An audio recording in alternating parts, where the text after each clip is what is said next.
বারবার মেরে যাবে আর বসে বসে মার খাবে এটা না। নেত্রী হুকুম দেন, হুকুম লাগবে না, হুকুম এখনই দিয়ে দিচ্ছি। এক গালে চর মারলে আর এক গাল পেতে দেওয়া না, পারলে আর একটা চর কষে মারা। কাজে যে আমরা এটা করতে পারবো ওটা করতে পারবো বললে হবে না, এখন থেকে করা শুরু করতে হবে।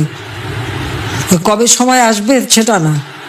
হ্যাঁ, আমরা প্রতিশোধ আগে নেইনি। 2001-এ আমাদের সাথে যা করা হয়েছিল আওয়ামী লীগের নেতাকর্মীদের সাথে, আমি শুধু বলছিলাম ধৈর্য ধরে আমরা আগে দেশটাকে উন্নত করি। দেশটাকে তো উন্নত করলাম, উন্নত করার পরে আজকে কি অবস্থা হলো, সে উন্নয়নটাও শেষ করে দিল। তাহলে এখন আর কিসের অপেক্ষা? যার যা আছে যে যেভাবে পারবে, যাকে যারা ক্ষতি করেছে তার উপরে যে যেভাবে পারবেন তাদের শিক্ষা দিতে হবে যে বারবার মেরে যাবে আর বসে বসে মার খাবে এটা না। এখানে কেউ কারো হুকুমের অপেক্ষায় থাকবে না।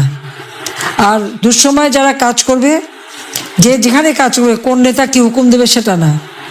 যারা দুঃসময় কাজ করছে তারাই নেতা, যে যেখানে কাজ করবে সেই নেতৃত্ব দিয়েই কাজ করবে। আওয়ামী লীগের নেতার কোনো ক্রাইসিস হয় না, কাজে যারা দুর্নীতিতে কাজ করে তারাই নেতা হয়, এটা মাথায় রাখতে হবে। এবং সেখানে কে নেত্রী হুকুম দেন, হুকুম লাগবে না, হুকুম এখনই দিয়ে দিচ্ছি। যাদের উপরে আঘাত এসেছে প্রতিঘাত কিভাবে করবেন সেই পথ খুঁজে সেটাই করতে হবে। এখন আর ওই বসে থেকে সহ্য করার সময় না। এক গালে চর মারলে আর এক গাল পেতে দেওয়া না, পারলে আর একটা চর কষে মারা। সেইভাবেই ঘুরে দাঁড়াতে হবে।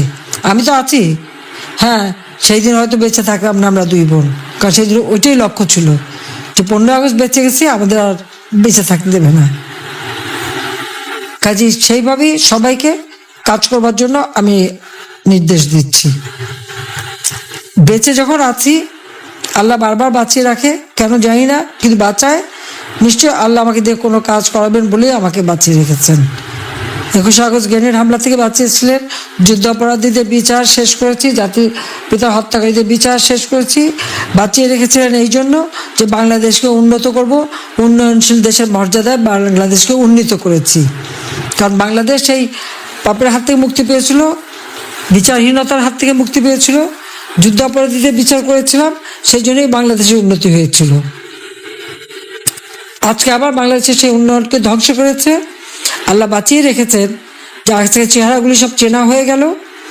এরপর যখন যা করার করতে হবে, এবং বাংলাদেশকে আবার আমরা উন্নত করব, সমৃদ্ধ করব, এবং যে লক্ষ্য স্থির করেছি সেই লক্ষ্যে আমরা পৌঁছাবই। আল্লাহ আমাদের সহায় আছেন, বাংলাদেশের জনগণ আমাদের সহায় আছে। আমি দেশবাসীকে বলবো যে আপনারা ধৈর্য ধরেন এবং যেখানেই অন্যায় দেখবেন সেখানেই প্রতিরোধ গড়ে তুলবেন। সবাই ভালো থাকেন, সুস্থ থাকেন এবং ঐক্যবদ্ধ হয়ে কাজ করেন। কে কি করলো না করলো ওই বিচার করার সময় এখন না। এখন সবাইকে এক হয়ে যার যতটুকু শক্তি আছে তাই দিয়ে প্রতিরোধ গড়ে তুলতে হবে। দেশকে বাঁচাতে হবে, দেশের মানুষকে বাঁচাতে হবে, এই দুর্বৃত্ত পরায়ণ থেকে দেশকে বাঁচাতে হবে, এই জল্লাদের হাত থেকে মানুষকে বাঁচাতে হবে। এই মানবাধিকার লঙ্ঘনকারী, জঙ্গি, দুর্নীতিবাজ, খুনি ইউনূসের হাত থেকে বাংলাদেশকে রক্ষা করতে হবে। কাজে আজকে সবাইকে এক হয়ে কাজ করার জন্য আমি নির্দেশ দিচ্ছি। সবাই ভালো থাকেন, সুস্থ থাকেন। জয় বাংলা, জয় বঙ্গবন্ধু, বাংলাদেশ চিরজীবী হোক।